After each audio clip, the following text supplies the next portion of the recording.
जय हिंद बच्चों। आज हम पढ़ेंगे कक्षा 12वीं का अध्याय कंपनी के लेखे अंशों का निर्गमन।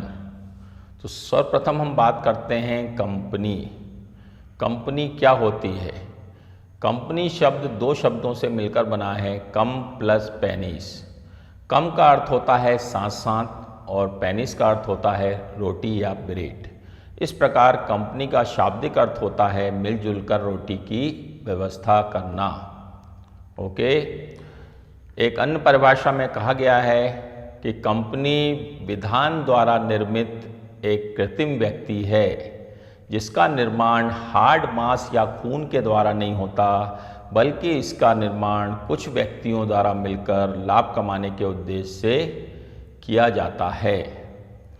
एक अन्य परिभाषा में बताया गया है कि कंपनी सामान्य उद्देश्यों के लिए निर्मित व्यक्तियों का एक संघ है। ओके। अब हम बात करते हैं कंपनी की विशेषताएं। कंपनी में अनेक प्रकार की विशेषताएं होती हैं, जैसे नंबर 1, विधान द्वारा निर्मित एक कृत्रिम व्यक्ति। कृत्रिम व्यक्ति मीन्स आर्टिफिशियल पर्सन। कृत्रिम व्यक्ति वो होता है जो कि हमें दिखाई नहीं देता है, एक व्यक्ति की तरह वर्क करता है, ठीक है, जिसका निर्माण किसी हार्ड मांस या खून के द्वारा नहीं होता, बल्कि कुछ व्यक्तियों द्वारा लाभ कमाने के उद्देश्य से किया जाता है। नंबर 2, सीमित दायित्व। कंपनी में जो उसके अंशधारियों का जो दायित्व होता है वो उसके अंशों की संख्या तक ही सीमित होता है। एक अन्य विशेषता नंबर 3 आती है कि स्वतंत्रतापूर्वक अंशों का हस्तांतरण। कंपनी अपने अंशों का स्वतंत्रतापूर्वक हस्तांतरण कर सकती है, सिर्फ प्राइवेट कंपनियों को छोड़कर। ओके। नंबर 4 पॉइंट आता है सार मुद्रा। सार मुद्रा से आप भली भांति परिचित हैं, जो कंपनी की पहचान होती है, जो उसके बिल बुक पर, उसके प्रोडक्ट पर, सभी पर अंकित होती है। एक कंपनी की पहचान ही उसकी सार मुद्रा होती है। एक अन्य विशेषता आती है नंबर 5, अभियोग चलाने का अधिकार। यदि कोई भी व्यक्ति, फर्म या संस्था कंपनी के नाम का दुरुपयोग करता है तो कंपनी उस व्यक्ति अथवा संस्था पर वाद दायर कर सकती है, अभियोग चला सकती है। बच्चों, अब हम बात करते हैं कंपनी के प्रकारों के बारे में। कंपनी के अनेक प्रकार होते हैं, जिनमें अपन नंबर 1 देखते हैं निजी कंपनी, प्राइवेट कंपनी। निजी कंपनी वह कंपनी होती है जो अपने नाम के साथ Pvt limited, private limited word का यूज़ करती है, प्राइवेट लिमिटेड शब्द का उपयोग करती है। नंबर 2, इसका जो निजी कंपनी होती है, इसकी एक विशेषता होती है कि इसमें सदस्यों की संख्या कम से कम 2 और अधिक से अधिक 200 तक हो सकती है। और एक और अन्य विशेषता है निजी कंपनी की कि निजी कंपनी में अंशों एवं ऋणपत्रों पर प्रतिबंध रहता है। ये अपने अंश और ऋणपत्र स्वतंत्रतापूर्वक निर्गमित नहीं कर सकते हैं। इन कंपनियों के जो अंश होते हैं वो उनके सदस्यों में ही बांटे जाते हैं। नंबर 2 आती है सार्वजनिक company, public company. Public company वह कंपनी होती है जो अपने नाम के साथ ओनली लिमिटेड वर्ड का यूज़ करती है, ओनली लिमिटेड शब्द का प्रयोग करती है। इस कंपनी में कम से कम 7 सदस्यों का होना आवश्यक है तथा अधिक से अधिक अंशों की संख्या के बराबर अनलिमिटेड कितने भी सदस्य हो सकते हैं। और एक और विशेषता है सार्वजनिक कंपनी की कि ये जो सार्वजनिक कंपनियां हैं ये अपने अंश और ऋणपत्रों को स्वतंत्रतापूर्वक ओपन मार्केट में, ठीक है, निर्गमित कर सकती है। बच्चों, अब हम बात करेंगे कंपनी के कुछ प्रमुख प्रलेखों के बारे में। जैसे कुछ प्रमुख प्रलेखों में नंबर 1, पार्षद सीमा नियम। पार्षद सीमा नियम, मेमोरेंडम ऑफ एसोसिएशन। पार्षद सीमा नियम क्या होता है? कंपनी का एक बहुत ही महत्वपूर्ण प्रलेख होता है। इसमें कंपनी की बाहरी सीमाओं का वर्णन किया जाता है। कंपनी की बाहरी सीमाएं मतलब जो आउटसोर्सेज होते हैं, कंपनी के ऋणदाता हो गए, बैंक्स हो गई, फाइनेंस कंपनीज हो गई, इन सब से कंपनी के संबंधों को दर्शाया जाता है, वो अधिनियम होता है पार्षद सीमा नियम। इसके बाद आता है नंबर 2 पार्षद अंतर नियम, आर्टिकल्स ऑफ एसोसिएशन। पार्षद अंतर नियम वह अधिनियम होता है जिसमें कंपनी के अंदर की रूपरेखा को समझाया जाता है।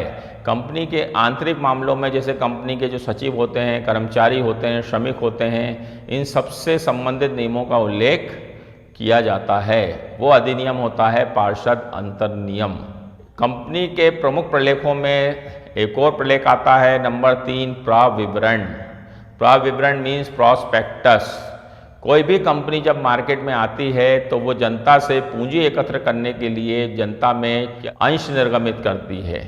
तो अंश निर्गमित करने के लिए जो पेपर में एक विज्ञापन दिया जाता है उसे ही हम प्राविवरण कहते हैं। तो प्राविवरण का दूसरे शब्दों में अर्थ होता है अंश खरीदने हेतु जनता को निमंत्रण।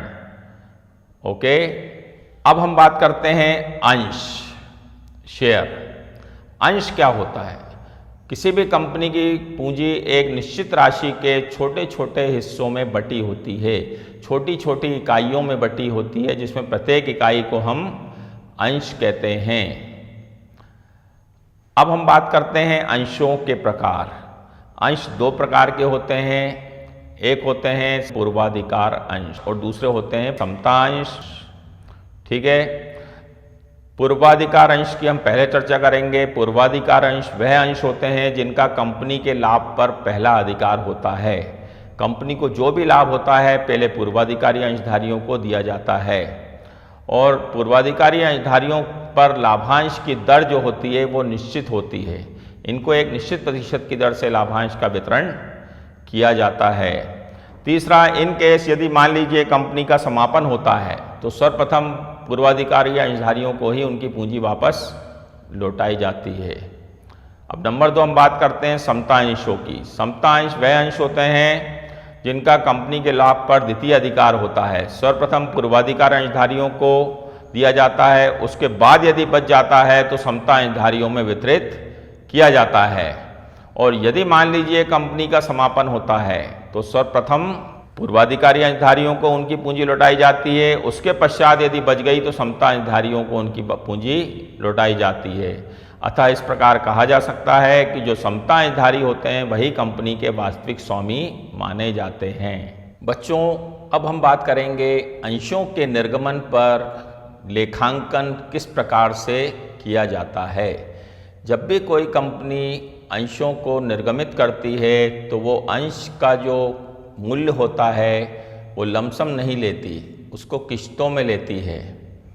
जैसे सर्वप्रथम होता है आवेदन ऑन एप्लीकेशन, ठीक है। इसके पश्चात होता है आवंटन ऑन अलॉटमेंट, देन उसके बाद फर्स्ट कॉल प्रथम याचना and second and final call द्वितीय एवं अंतिम याचना, ठीक है।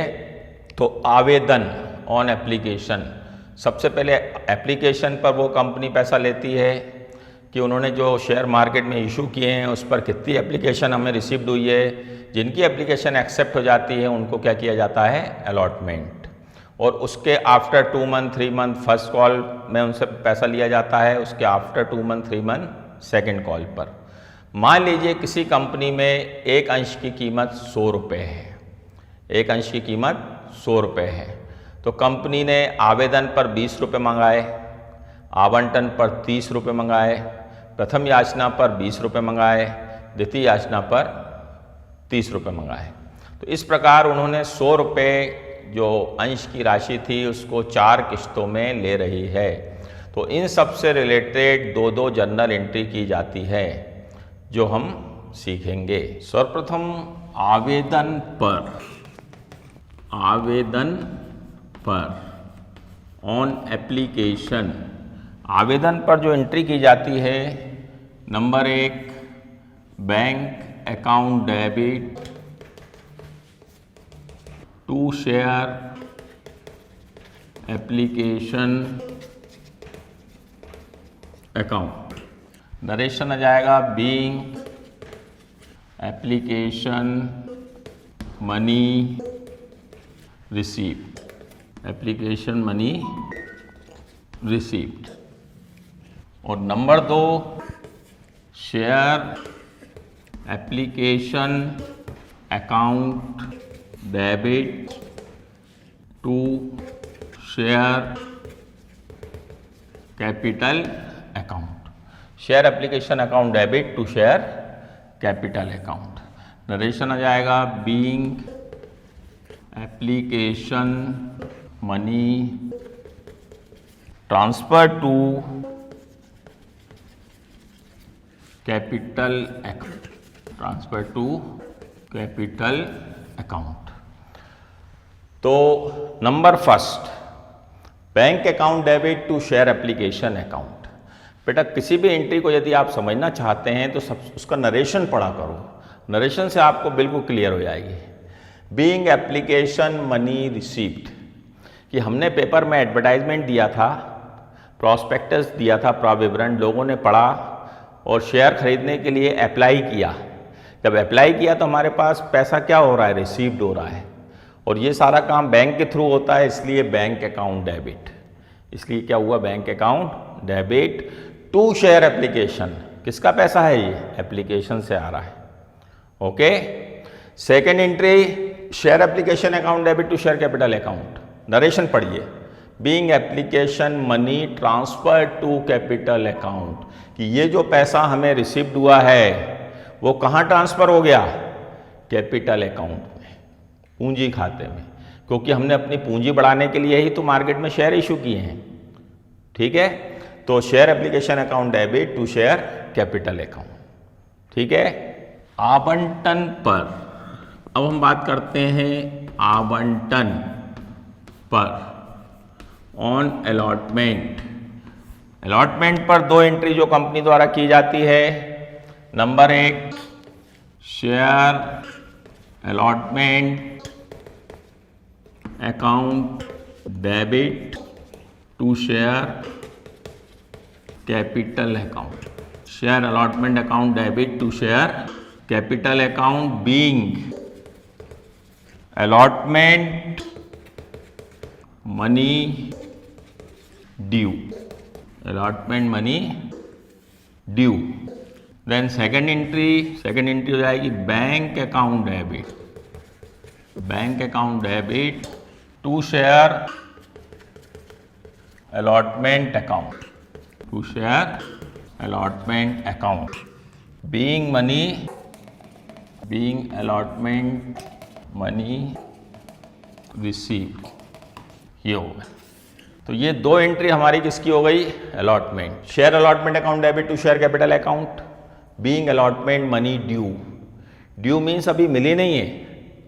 ठीक है, ये कंफर्मेशन हो चुका है कि सामने वाले व्यक्ति को शेयर अलॉट हो गए हैं, तो कंपनी ने अपनी एंट्री कर दी, share allotment account debit to share capital account, being allotment money due. अब जब वो उसका पेमेंट कर देगा सामने वाला पर्सन, शेयर होल्डर, तो जब कंपनी को वो पैसा रिसीव्ड होगा तब अब कंपनी अपनी एंट्री करेगी bank account debit to share allotment account, being allotment money received. Okay. प्रथम याचना पर, ऑन फर्स्ट कॉल, प्रथम याचना पर फर्स्ट एंट्री हो जाएगी, share first call account debit to share capital account, capital account, being first call money due, first call money due. Then second entry, bank account debit to share first call account, being first call money received. ठीक है, जैसा कि हमने आवंटन के case में देखा था, पहले ड्यू वाली एंट्री हुई, फिर रिसीव्ड वाली। सेम केस फर्स्ट कॉल में भी होगा, प्रथम याचना में। Share first call account debit to share capital account, being first call money due. हमने पहले उनको ड्यू करेंगे, उनको इन्फॉर्म करेंगे, जब उनसे पैसा आ जाएगा तो सेकेंड एंट्री हो जाएगी, bank account debit to share first call account. Being first call money received. द्वितीय एवं अंतिम याचना, सेकेंड एंड फाइनल कॉल. द्वितीय एवं अंतिम याचना. तो number 1 share second and final call account debit to share capital account. To share capital account. Being final call money due. ठीक है. और second entry bank account debit to share second and final call. Being final call money received. ठीक है. Same जैसे first call में किया था, पहले ड्यू वाली एंट्री होगी, फिर रिसीव्ड वाली. Share second and final call account debit to share capital account being final call money due. Then bank account debit to share second and final call account. जब हमें राशि प्राप्त हो जाएगी तो हम ये एंट्री करेंगे. ठीक है बच्चों. अब हम अंशों के निर्गमन से संबंधित आंकिक प्रश्नों पर चर्चा करेंगे. अजय लिमिटेड ने 100 रुपये वाले 10,000 अंश जारी किए. इस संबंध में 20 रुपये आवेदन पर, 40 रुपये आवंटन पर एवं 40 रुपये प्रथम एवं अंतिम याचना पर देय है. सभी राशियां यथा समय प्राप्त हो गई हैं. कंपनी की बहियों में जर्नल के आवश्यक लेखे कीजिए. जैसा कि प्रश्न में बताया गया है, अजय लिमिटेड ने 100 रुपये वाले 10,000 अंश जनता में निर्गमित किए. और ये जो 100 रुपये है उसको वो जनता से कैसे ले रहा है? आवेदन पर 20 रुपये, आवंटन पर 40 रुपये, प्रथम एवं अंतिम याचना पर 40 रुपये. ठीक है. तो सर्वप्रथम हम इसका छोटा सा वर्किंग नोट बनाएंगे. In the books of Ajay limited. In the books of Ajay limited issued. Issued means निर्गमन करना, कि कितने अंश निर्गमित कर रही है Ajay limited? 10,000. 10,000 share at the rate of 100 rupees each. एक शेयर की वैल्यू कितनी है? 100 रुपये. 100 रुपीज़ ईच. तो ये 100 रुपये कंपनी कैसे ले रही है? एप्लीकेशन ₹20, अलॉटमेंट ₹40 और first call ₹40. First and final कर लो. First and final call ₹40. इस प्रश्न में सेकंड कॉल नहीं है. कुछ कंपनियां प्रथम याचना पर ही पूरा पैसा ले लेती हैं, सेकंड कॉल तक इंतजार नहीं करती हैं. अब हम इसको हल करने के लिए दो जर्नल एंट्री जो मैंने पूर्व में बताई थी, 2 एंट्री आवेदन की हो जाएगी एप्लीकेशन की, 2 एंट्री आवंटन की, अलॉटमेंट की और 2 एंट्री प्रथम एवं अंतिम याचना की, फर्स्ट एंड फाइनल कॉल. तो ओपन करते हैं जर्नल एंट्री.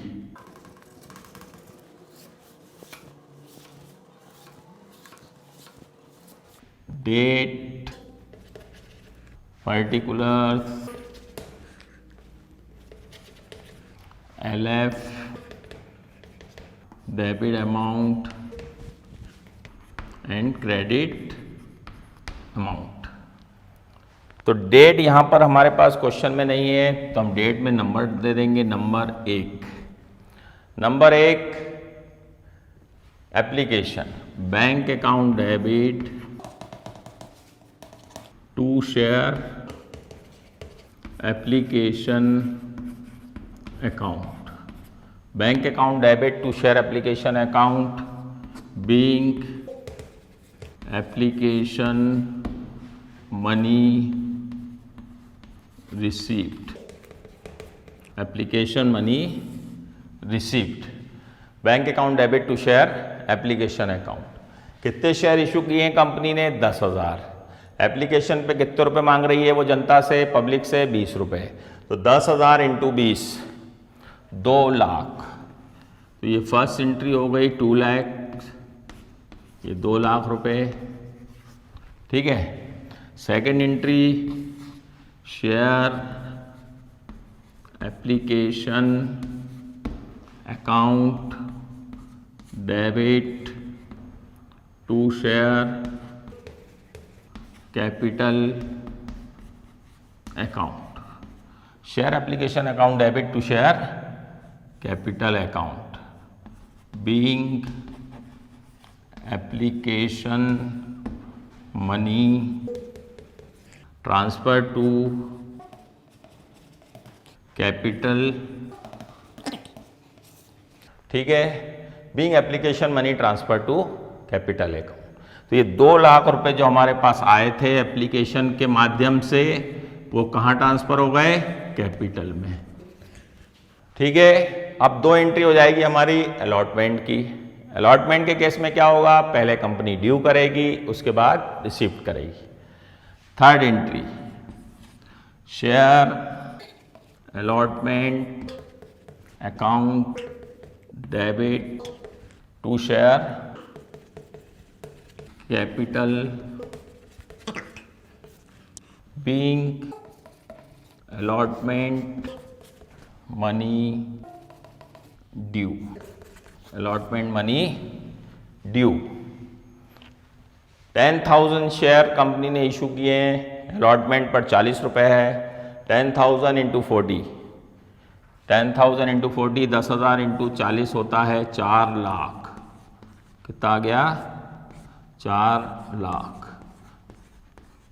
ये 4 लाख रुपए से हो गई हमारी अलॉटमेंट की एंट्री। फोर्थ एंट्री आती है bank account debit to share allotment, bank account debit to share allotment account being allotment money received. Allotment money received. तो कितने रुपए अलॉटमेंट पे हमें रिसीव्ड हो रहे हैं? 4 लाख, ठीक है। तो ये 2 एंट्री हमारी किसकी हो गई? Allotment, third and fourth. अब fifth entry first and final call.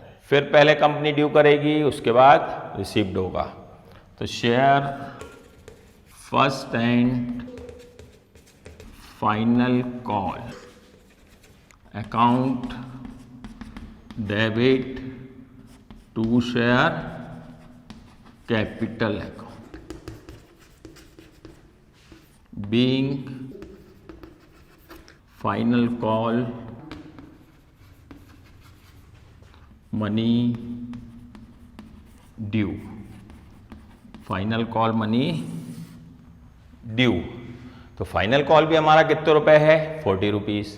तो 10,000 इंटू 40, तो ये भी हमारा 4 लाख रुपए आ गया। ये आ गया 4 लाख, ये 4 लाख। और 6 एंट्री हो जाएगी जब हमें पैसा रिसीव्ड हो जाएगा पब्लिक से, शेयर होल्डर से।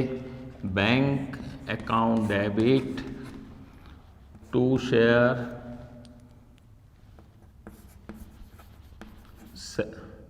First and final call account being money received.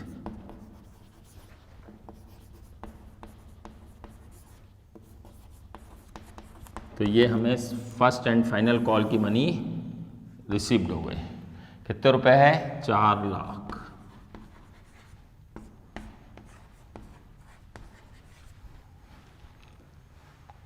बच्चों, आज हमने कंपनी एवं उस पर आधारित आंकिक प्रश्न पर चर्चा की। अन्य आंकिक प्रश्नों पर चर्चा हम इसके द्वितीय भाग में करेंगे। ठीक है, धन्यवाद।